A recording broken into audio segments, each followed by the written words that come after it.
Ini bang, pelan-pelan ya bang ya. Pelan-pelan. Bukan polisi, mereka pada Polisi. Baik. Penangkapan Saipul Jamil soal dugaan keterlibatan narkoba oleh polisi dikritik karena polisi dinilai tidak sesuai prosedur saat melakukan penangkapan. Salah satunya oleh Indonesia Police Watch yang menyebut penangkapan Saipul Jamil dan asistennya melanggar etik dan privasi. Polisi bertindak tidak profesional. Ia dipukuli oleh orang-orang yang berpakaian preman yang tidak diketahui siapa mereka ini. Polisi tidak boleh melibatkan aparat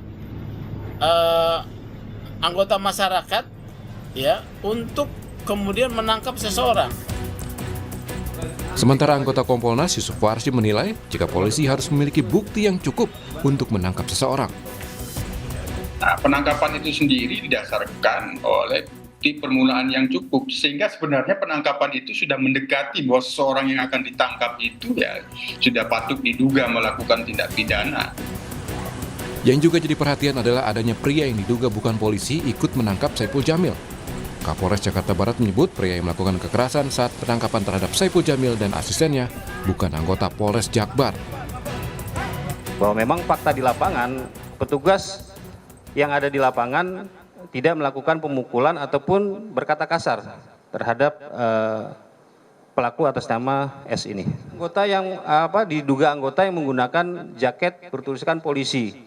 Itu juga ternyata bukan anggota Polsek Tambora. Nah, ini sedang kami selidiki juga, makanya kami menurunkan Propam untuk melakukan pemeriksaan dan pendalaman.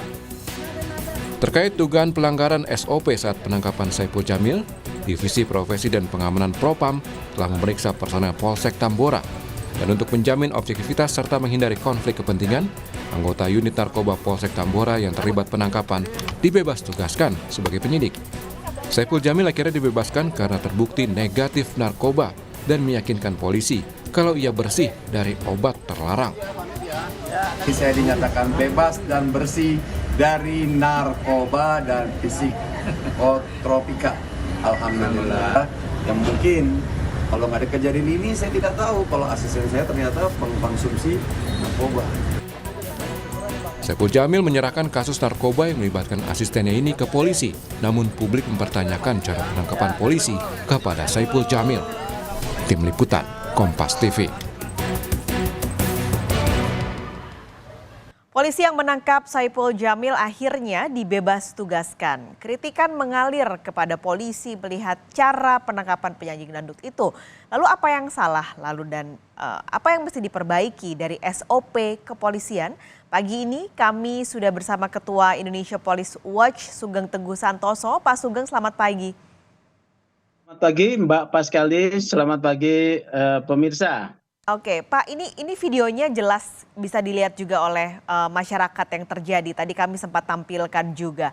Dari kacamata Pak Sugeng, ini kenapa polisi seperti itu? Apakah dalam penangkapan ini karena ada selebriti atau artis begitu di dalamnya? Atau kenapa Pak Sugeng?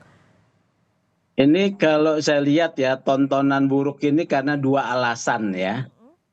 Satu, yang pertama, polisi yang menangkap ini memiliki kesadaran bahwa dia ingin penangkapannya itu dimaknai sebagai prestasi. Jadi mau diviralkan ya. Nah, tetapi ini nggak nyambung dengan profesionalisme yang dimiliki ya, rendah profesionalismenya. Di kepolisian itu anggota-anggota itu ingin mendapatkan penghargaan untuk bisa naik pangkat ya. Mungkin ini salah satu upaya yang dia lakukan dengan upaya penangkapan terhadap Saipul Jamil. Apakah dia sadar di sana itu ada Saipul Jamil? Menurut saya mereka sadar ya. Karena kan pemantauan intelijen mereka harus bekerja untuk menangkap. Mereka tidak mau gambling dengan tujuannya ya. Tujuannya ini supaya terangkat dan dia diviralkan dan dia mendapat penghargaan. Kalau bukan Saipul Jamil ya ada di dalam sana, ini ceritanya nggak perlu ada rame-rame begini ya, atau ditangkapnya bukan rame-rame begini, senyap bisa dugaan saya. Begitu Mbak Paskalis. Ini juga polisi berkilah, katanya dalam penangkapan tersebut ada pihak yang sebenarnya bukan polisi, lalu dia menggunakan baju bertuliskan polisi. Mungkin nggak sih Pak Sugeng ada masyarakat sipil gitu yang seberani itu ujuk-ujuk menggunakan, apalagi menggunakan emblem dengan tulisan polisi, ikut cawe-cawe dalam penangkapan, atau malah polisi sebenarnya menggunakan jasa lain di luar polisi? Ini tadi saya sudah katakan ya, rendahnya profesionalisme. Jadi kalau dia ini profesional, dia paham ya. Kalau memang benar ada orang lain yang bukan polisi, kemudian terlibat dalam penangkapan, dia harus larang. Oke. Karena ada dua potensi, masyarakat bisa menghakimi orang yang ditangkap, digebukin dan nyata udah digebukin ya. Yang kedua, masyarakat bisa menjadi sasaran serangan dari pihak yang diduga tersangka pelaku kejahatan. Coba lihat, rendah sekali profesionalismenya, masuk ke dalam mobil bersentuhan fisik dengan si pelaku, katakanlah terduga pelaku di dalam mobil yang sedang dikuasai oleh terduga pelaku. Kalau pelakunya ini juga adalah penjahat yang profesional, mereka bisa celaka tuh, ditembak, ditusuk, atau dianiaya yang masuk ke dalamnya, ya. Nah ini yang tidak boleh terjadi. Inilah maknanya profesionalisme itu yang pertama ya. Profesionalisme juga dalam menangkap supaya tidak terjadi ekses, dia harus tunjukkan identitasnya, misalnya lencana polisi ya, atau kemudian tanda pengenal. Kami polisi, bukan teriak-teriak kami polisi, kami polisi. Tunjukkan lencananya ya. Kemudian kalau ini tertangkap tangan, yang kedua nih.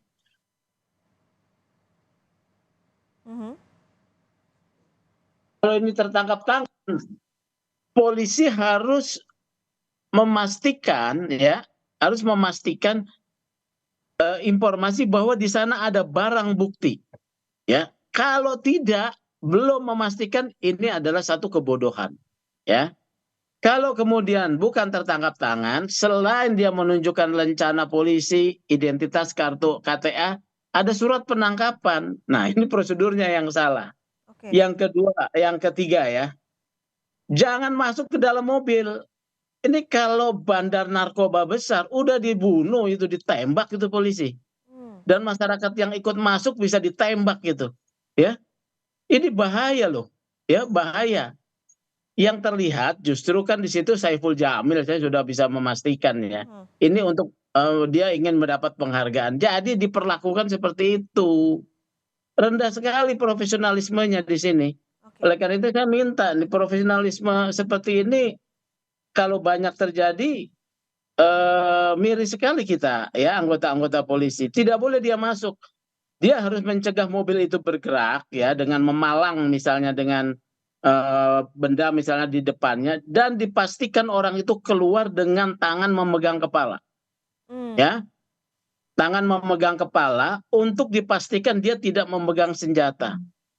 Di Indonesia ini sangat aman buat polisi ya. Sangat aman karena peredaran senjata itu tidak legal. Ya. Tapi kalau bandar-bandar narkoba yang hidupnya antara mati atau kejayaan, dia memiliki uang besar, dia bawa senjata ya. Oleh karena itu harus hati-hati gitu ya. Makanya dia harus memastikan orang yang mau ditangkap keluar ya dengan tangan di atas kepala. Kalau dia masih di dalam mobil, dilarang dia memegang kemudi ya. Dilarang dia memegang kemudi, tangan harus di atas gitu ya. Nah, jadi kemudian diperintahkan keluar. Ini SOP-nya ini. Begitu. Oke, apakah ini juga berlaku Pak Sugeng untuk kasus kejahatan lain, untuk terduga pelaku kejahatan lain di luar narkoba? Semua begitu, karena peraturan hukumnya baik dalam KUHP, kode etik ya, itu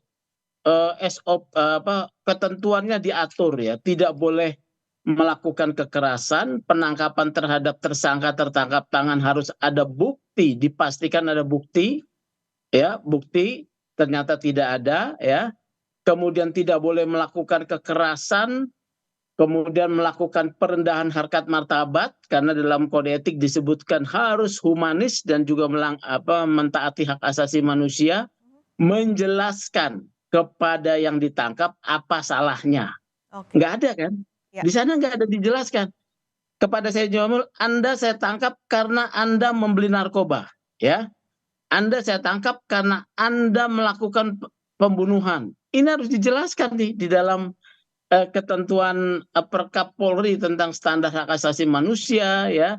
Kemudian tentang standar penyelidikan dan penyidikan. Ini sudah sangat jelas semua. Bukan perlu ada perubahan, SOP-nya sudah ada, tetapi tidak dilaksanakan. Karena apa? Rendahnya profesionalisme. Ini Pak Sugeng, Saiful Jamil bisa menggugat balik nggak sih dengan apa yang sudah terjadi? Karena buktinya kan sudah ada beberapa video. Sudah sangat jelas ya, ada beberapa alasan.